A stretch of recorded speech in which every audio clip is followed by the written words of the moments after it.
تم اس کی لونڈی بن جاؤ اور یقیناً بہت جلد وہ تمہارا غلام بن جائے گا۔ ضدی خواتین کی زندگی ہمیشہ طلاق سے دوچار ہوتی ہے۔ وہ اپنے شوہر کے ساتھ اپنی انا کی جنگ لڑتی ہیں، شوہر پر قابو پانے کی کوشش میں لگی رہتی ہیں۔ ضدی عورتیں اپنی شادیوں میں بلکہ رشتہ داروں کے ساتھ اپنے تعلق میں بھی ناکام ہو جاتی ہیں۔ ایسی خواتین جو لوگوں کے جذبات کا خیال نہیں رکھتی اور معاملات میں لچک نہیں رکھتی، ان کی شادیاں مکمل ناکام ہو جاتی ہیں، بلکہ ان کی زندگیاں بھی ناکام ہو جاتی ہیں۔ پتہ ہے کیوں؟ کیونکہ دیکھیں، پہلی بات، وہ اپنے شوہر کے ساتھ اپنی انا کی جنگ لڑتی رہتی ہیں، شوہر پر قابو پانے کی کوشش میں لگی رہتی ہیں۔ اس جنگ میں ہمیشہ وہ ہار جاتی ہیں۔ وہ کبھی یہ جنگ نہیں جیت سکتی، کیونکہ مرد ضد کرنے والی بیوی اور ضدی بہن کے سامنے اور زیادہ ضدی ہو جاتے ہیں۔ یہ بات یاد رکھیے گا۔ اور وہ ایک نرم اور فرما بردار عورت کے سامنے بہت زیادہ نرم ہو جاتے ہیں۔ دوسری بات، ایک ضدی عورت سوچتی ہے کہ وہ اپنی رائے پر اصرار کر کے جیت جائے گی اور وہ کسی بھی مخالفت کا سامنا کر لے گی، جبکہ وہ یہ بھول جاتی ہے کہ یہ جنگ وہ اپنی ضد اور زبان سے جیت بھی جائے تو اس دل سے محروم ہو جائے گی جو اسے پیار کرتا تھا اور اس کی فکر میں لگا رہتا تھا۔ تیسری بات، تمام ثقافتوں اور حکمتوں میں ایک آسان، نرم، ہمدرد، صابرہ اور درگزر کرنے والی عورت کی تعریف کی گئی ہے۔ یہاں تک کہ رسول اللہ صلی اللہ تبارک و تعالی علیہ وآلہ وصحبہ وبارک وسلم اور صحابہ کرام نے ایک ایسی عورت کی تعریف کی ہے جو اپنے شوہر کا احترام کرتی ہے اور نرمی اور حکمت کے ساتھ بولتی ہے، اور اس کے نتیجے میں وہ اس سے ہمیشہ محبت کرے گا اور اس سے کبھی دور نہیں جائے گا۔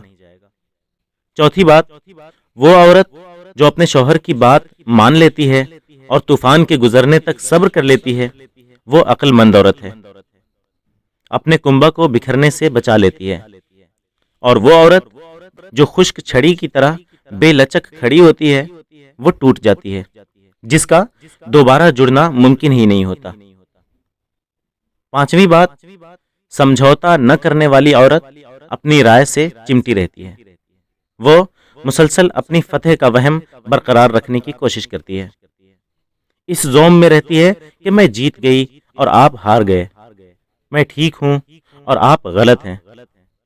ایسی عورت دوسروں کو تباہ کرنے سے پہلے خود کو تباہ کر لیتی ہے، اور وہ دنیا اور آخرت میں غمزدہ اور مایوسی کی زندگی بسر کرتی ہے، چونکہ اسے پیار اور محبت چاہیے جو ہارا ہوا مرد تو نہیں دے سکتا۔ اس کی زبانی جیت حقیقت میں اس کی زندگی کی ہار ہوتی ہے۔